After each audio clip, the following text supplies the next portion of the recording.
क्या स्किल्स चाहिए होती है आपको एक एथिकल हैकर बनने के लिए, कैसे आप एक हैकर बन सकते हो, ठीक है, क्या कोई पाथ है? तो आज हम उसी के बारे में बात करेंगे। तो सबसे पहले जो स्किल्स की बात कर लेते हैं कि क्या क्या स्किल्स होनी चाहिए एक एथिकल हैकर में, अगर आप एक एथिकल हैकर हो। सबसे पहले फाउंडेशनल आईटी नॉलेज। आपके जो बेसिक्स हैं आईटी के, कंप्यूटर के, वो आपके बिल्कुल क्लियर होने चाहिए, टू द पॉइंट। मतलब आपको पता होना चाहिए कि कंप्यूटर काम कैसे करता है। नॉर्मल आपके हार्डवेयर से रिलेटेड आप हार्डवेयर ट्रबल शूट कर सकते हैं। आप अगर सीपीयू का कैबिनेट खोलें तो आप सरप्राइज ना हो कि कहाँ पे रैम है, कहाँ पे प्रोसेसर है, कहाँ पे आपका ग्राफिक कार्ड लगता है, ठीक है, कौन से पोर्ट्स होते हैं। बेसिक चीजें आप ट्रबल शूट कर सकें अपने घर में, या फिर किसी के और को हेल्प कर सकें, आपके फ्रेंड हो या फैमिली हो, ठीक है। सो फाउंडेशनल जो आईटी नॉलेज है आपकी, वो काफी तगड़ी होनी चाहिए। अगर आप कंप्यूटर बेसिक चलाना नहीं जानते, मतलब गेम्स कैसे इंस्टॉल करते हैं, ठीक है, इंटरनेट से चीजें डाउनलोड कैसे होती हैं, ये सारी चीजें बहुत बेसिक चीजें, लेकिन फाउंडेशनल जो आईटी नॉलेज है आपका, वो काफी स्ट्रांग होना चाहिए। उसके बाद ही आप आगे बढ़ सकते हैं इसमें।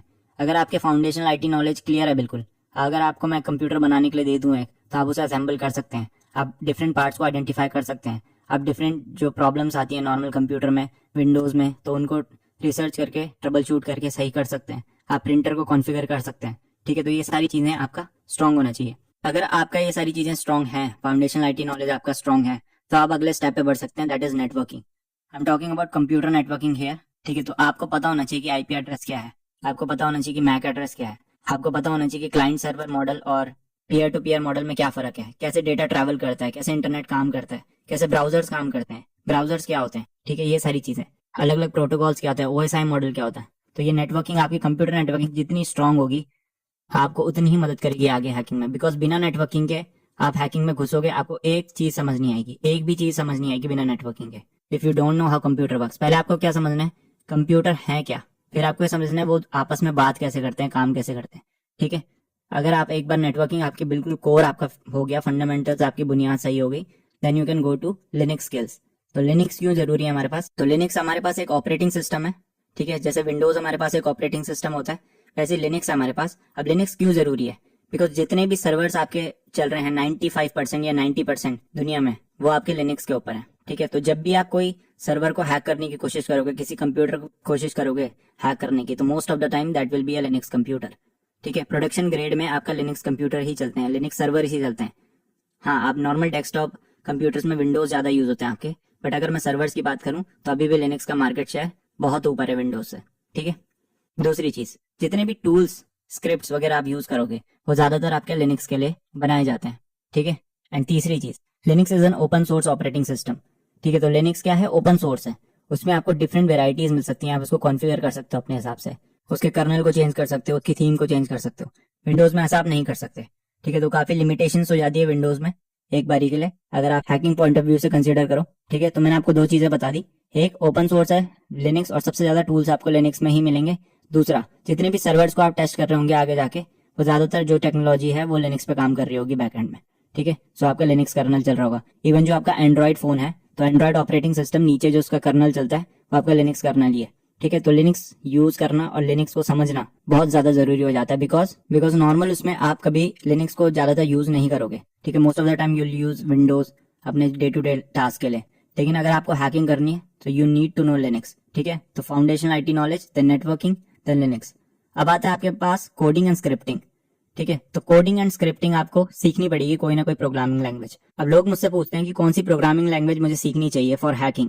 हैकिंग के लिए एज सच कोई रूल नहीं है कि आपको कौन सी प्रोग्रामिंग लैंग्वेज सीखनी चाहिए, ठीक है। इट डिपेंड्स क्या चीजें आप परफॉर्म कर रहे हो। अगर आपको स्क्रिप्ट करनी है, स्क्रिप्ट मतलब छोटा सा प्रोग्राम लिखना है जो लेट से किसी एफटीपी क्लाइंट से कनेक्ट होगा, एफटीपी सर्वर से कनेक्ट होगा, ठीक है। तो उसके लिए आप पाइथन का यूज कर सकते हैं, या और किसी स्क्रिप्टिंग लैंग्वेज का यूज कर सकते हैं, जैसे कि पर्ल हो गया आपका, ठीक है। दूसरा, अगर आपको मान लो मालवेयर डेवलपमेंट करना है, ठीक है, तो मालवेयर आपका पाइथन में भी बन सकता है, बट जो आपका लो लेवल लैंग्वेज है जैसे कि सी या सी प्लस प्लस, जो आपके एब्स्ट्रैक्शन वगैरह प्रोवाइड कराती हैं आपको, ठीक है, लो लेवल तक जाती हैं, हार्डवेयर लेवल तक आपके काम करने में मदद करती हैं और काफी फास्ट होती हैं पाइथन या जावास्क्रिप्ट के मुकाबले। सो आपको उसमें सी या सी प्लस प्लस या फिर सी शार्प और आजकल गो या रस्ट आपको सीखनी पड़ेगी, ठीक है। तो डिपेंड्स आप क्या करना चाह रहे हो। अगर आपको नॉर्मल में सजेशन मांग रहे हो मेरे से, तो देन गो फॉर पाइथन, ठीक है। आप सारी तरह की स्क्रिप्ट्स पाइथन में बना सकते हो, ऑटोमेशन पाइथन में परफॉर्म कर सकते हो। So either go for Python and bash, and अगर आपको विंडोज साइड में जाना है तो you can go for scripting language that is PowerShell, ठीक है। तो अगर मैं टॉप 3 बताऊं आपको, तो you can go for Python, then bash and then PowerShell. और अगर मैं यूज के स्पेसिफिक बताऊं आपको, तो if you are working with web तो आपको जावास्क्रिप्ट जरूर सीखनी चाहिए आज के टाइम पे, तो जावास्क्रिप्ट जरूर सीख लो, एक लैंग्वेज। दूसरी चीज आप सीख सकते हो फॉर जनरल थिंग्स पाइथन, ठीक है, तो पाइथन या बैश, मेरे हिसाब से पाइथन सीखना, क्योंकि बैश आपका लिनक्स में ही काम करता है, और उसमें अगर पाइथन के हिसाब से मैं मॉड्यूल कंसिडर करूँ तो मॉड्यूल आपके पास इतनी मॉड्यूलर चीजें नहीं है, उसमें डिफरेंट मॉड्यूल्स को आप इनकॉर्पोरेट नहीं कर सकते हो, ठीक है, तो पाइथन आप जनरल में सीख सकते हो।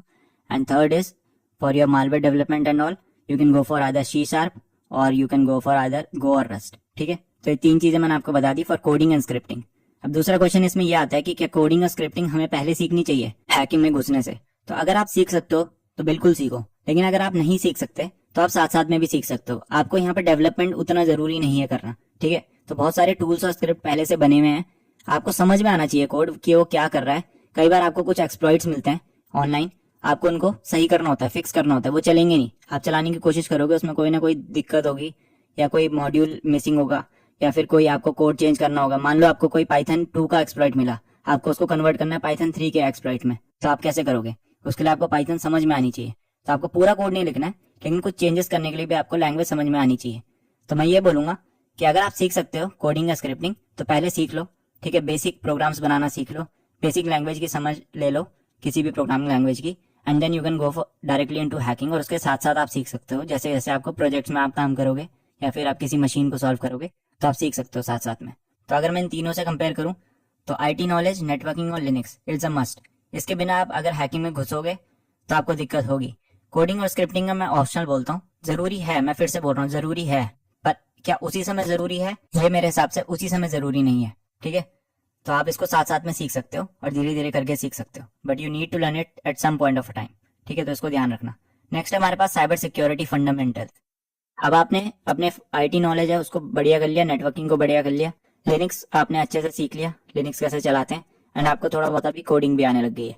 नेक्स्ट आप पूछ सकते हो आपके डायरेक्टली साइबर सिक्योरिटी फंडामेंटल्स में, तो थ्योरी है साइबर सिक्योरिटी की, कैसे सिक्योरिटी इंप्लीमेंट होती है किसी प्रोडक्ट में, ठीक है। CI ट्राइड क्या होता है, साइबर किल चेन मेथोडोलॉजी क्या होती है, जीरो ट्रस्ट मॉडल क्या होता है, ठीक है, MSSP क्या होते हैं आपके, कैसे आपके सर्टिफिकेट्स काम करते हैं, ये सारी चीजें बेसिक साइबर सिक्योरिटी आप यहाँ से घुस सकते हो कि साइबर सिक्योरिटी है क्या। एथिकल हैकिंग अलग चीज है, साइबर सिक्योरिटी अलग चीज है। साइबर सिक्योरिटी पूरा डोमेन है, एथिकल हैकिंग उसका एक छोटा सा पार्ट है, ठीक है। तो आपको जो बेसिक साइबर सिक्योरिटी के अलग अलग डोमेन्स हैं उनके बारे में पता होना चाहिए। Threat intelligence, threat hunting, malware analysis, digital forensics, GRC, ठीक है, ये सारी चीजें आपको पता होनी चाहिए। जब आप एक बार आपके साइबर सिक्योरिटी फंडामेंटल्स क्लियर हो गए, बिल्कुल आपको समझ में आने लग गया सिक्योरिटी कैसे इंप्लीमेंट की जाती है किसी भी प्रोडक्ट में, जब कोई प्रोडक्ट बनाया जाता है, या फिर जैसे ऑथेंटिकेशन, ऑथराइजेशन, अकाउंटिंग, ये सारी चीजों को कैसे इंप्लीमेंट किया जाता है किसी प्रोडक्ट में, ये सारी चीजें आपको समझ में आने लग गई हैं, आपने इनको अच्छे से पढ़ लिया है। अब आप पूछ सकते हो हैकिंग के ऊपर इसके बाद, ठीक है। तो अब आप फाइनली हैकिंग सीखोगे। अब हैकिंग मैंने यहाँ पे 3 चीजें लिखी हैं, network hacking, web app hacking and wireless hacking. मेरे हिसाब से आप हैकिंग को ब्रॉडली 3 कैटेगरी में बांट सकते हो। सबसे पहले आता है आपका नेटवर्क हैकिंग। नेटवर्क हैकिंग में क्या आएगा आपका, विंडोज को अगर आप हैक कर रहे हो, किसी विंडोज कंप्यूटर को, विंडोज एक्टिव डायरेक्टरी एनवायरनमेंट को आप हैक कर रहे हो, ठीक है, एनमैप स्कैन जो आप परफॉर्म करते हो, स्कैनिंग वगैरह परफॉर्म कर रहे हो, ये आपके नेटवर्क हैकिंग के ऊपर आएगा। जब आप किसी नेटवर्क को टेस्ट कर रहे होते हो किसी नेटवर्क से कनेक्ट होके, ठीक है, तो ये सारी चीजें आती है आपकी नेटवर्क हैकिंग के ऊपर। दूसरी चीज है वेब ऐप हैकिंग। जितनी भी वेबसाइट्स हैं अगर आप उन पर टेस्टिंग कर रहे हो, ठीक है, अलग अलग वल्नरेबिलिटीज है, SQL injection, access, file uploads, ये सारी चीजें अगर आप टेस्ट कर रहे हो तो वो आएगा आपका वेब ऐप हैकिंग में, ठीक है, website hacking. And at last है वायरलेस हैकिंग। तो वायरलेस हैकिंग में आपकी जितनी भी वायरलेस टेक्नोलॉजीज हैं जैसे वाईफाई, ब्लूटूथ, RFID, NFC, उन पे आप टेस्टिंग कर रहे हो, then it comes in wireless hacking. इसके अलावा और स्पेशलाइज फील्ड्स हो सकती हैं जैसे IoT, ठीक है, आपकी स्केडा, ठीक है, जो आपके न्यूक्लियर पावर प्लांट्स वगैरह होते हैं, स्पेशलाइज प्रोटोकॉल्स के ऊपर कुछ पेनिट्रेशन टेस्टिंग परफॉर्म की जाती है, वो हो सकती है, ठीक है। सैटेलाइट हैकिंग आती है, वो भी आपके आई थिंक वायरलेस में आ जाएगा, RFID वगैरह में आ जाएगा, ठीक है। तो ये सारी चीजें हैं। तो mainly network hacking, web app hacking और वायरलेस हैकिंग, इसमें 3 उसमें बांटा है मैंने इसको। अपनी चॉइस के हिसाब से आप इनको चूज कर सकते हो। ज्यादातर लोग वेब ऐप हैकिंग की तरफ जाते हैं because it is the easiest to start with. उसमें ज्यादा कुछ आपको रिसोर्सेज वगैरह की जरूरत नहीं है, ठीक है। आप वल्नरेबिलिटीज पकड़ो, उनको सीखो कैसे उनको एक्सप्लॉइट किया जाता है, and then you can do it with a low end machine also, ठीक है। नेटवर्क हैकिंग में ऑन द अदर हैंड थोड़ा सा आपको टाइम लगता है, थोड़ा कॉम्प्लेक्स हो जाता है नेटवर्क हैकिंग। जैसे जैसे आप अंदर घुसते हो, जब आप एक्टिव डायरेक्टरी में घुसते हो, ठीक है, विंडोज में, तो थोड़ा कॉम्प्लेक्स हो जाता है नेटवर्क हैकिंग। एंड वायरलेस आपका वाईफाई हैकिंग है, ब्लूटूथ वगैरह, तो इट डिपेंड्स। तो आपको क्या सीखना चाहिए डिपेंड्स ऑन योर इंटरेस्ट। मेरे हिसाब से आपको तीनों सीखनी चाहिए। या वेब ऐप आप पकड़ सकते हो पहले, बिकॉज वो ईजीएस्ट है, ठीक है, स्टार्ट करने के लिए ज़्यादा उसमें टूल्स वगैरह की जरूरत नहीं होती आपको।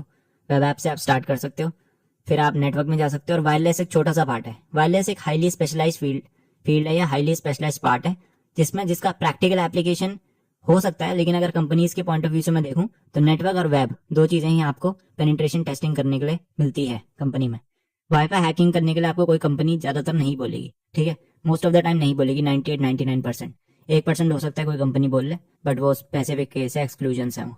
तो नेटवर्क और वेब में आप ट्राई कर सकते हैं, ठीक है। तो इनके रिगार्डिंग जो भी अटैक्स हैं उनको आप देखिए, उनको प्रैक्टिस करना है, and then you can become a ethical hacker. And at last मैंने यहाँ पे लिखा है problem solving and creative mindset. अगर आप एक एथिकल हैकर या हैकर बन रहे हो इन जनरल, और आपके पास ये नहीं है, ठीक है, आपने ये सारी चीजें रट्टा मार ली या किसी तरह पढ़ ली या किसी ने पढ़वा दिया आपको, लेकिन आपके पास ये नहीं है, तो आप फंस जाओगे। टेक्नोलॉजी हर सिक्योरिटी के फील्ड में हर सेकंड चेंज हो रही है, हर मिनट चेंज हो रही है। आज जो आपका पेलोड काम कर रहा है कल नहीं करेगा। आज जो आप सोच रहे हो कि आपकी सिक्योरिटी टॉप नॉच है, कल आप पता लगेगा कि आप ब्रीच हो गए, ठीक है।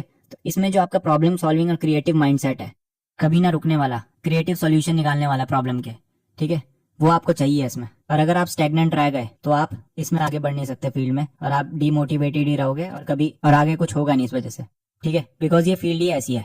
क्योंकि मैं अगर डेवलपमेंट का एग्जाम्पल लूँ आपसे, तो मान लो किसी डेवलपर ने 20 साल पहले PHP सीखी हो, ठीक है, और वो PHP में एप्लीकेशन बना रहा है तब से। आज भी कहीं कहीं जगह जहाँ PHP की जरूरत होगी वो PHP ही में ही काम करेगा, ठीक है, उसको कुछ और सीखने की जरूरत भी नहीं है। उसने एक चीज पकड़ी थी, एक लैंग्वेज पकड़ी थी, और वो उसी में काम कर रहा है। हैकिंग में आप वो कर ही नहीं सकते। आज PHP में बनी हुई वेबसाइट जितनी भी होंगी वो काफी ऑब्सोलीट हो चुकी हैं। अलग अलग प्लेटफॉर्म आ चुके हैं, अलग अलग फ्रेमवर्क्स आ चुके हैं, ठीक है, रिएक्ट आ चुका है आपका, पाइथन में जैंगो आ चुका है बैकएंड में, ठीक है, अलग अलग डेटाबेस आ चुके हैं, अलग अलग टेक्नोलॉजी APIs का काफी चलन है। टेक्नोलॉजी इवॉल्व हो रही है, और जिस तरीके से टेक्नोलॉजी इवॉल्व हो रही है, अलग अलग बग्स और वल्नरेबिलिटीज भी वहां पे फाइंड करने के चांसेस हैं। तो अगर आप क्रिएटिव माइंडसेट नहीं है आपका और प्रॉब्लम सॉल्विंग माइंडसेट नहीं है, मेरे पास कई DM आते हैं बहुत बेसिक क्वेश्चंस को लेके कि मेरे पास ये एरर आ रहा है। वो एरर को अगर आप गूगल में डालोगे तो मे भी आपको उसका सोल्यूशन मिल जाए, लेकिन अगर आप उतनी रिसर्च करने के लिए तैयार नहीं हो तो इस फील्ड में आप आगे नहीं बढ़ सकते। दैट्स अ सैड ट्रूथ, ठीक है। तो आई होप आपको समझ में आया हो क्या क्या स्किल्स हमें जरूरत होती है।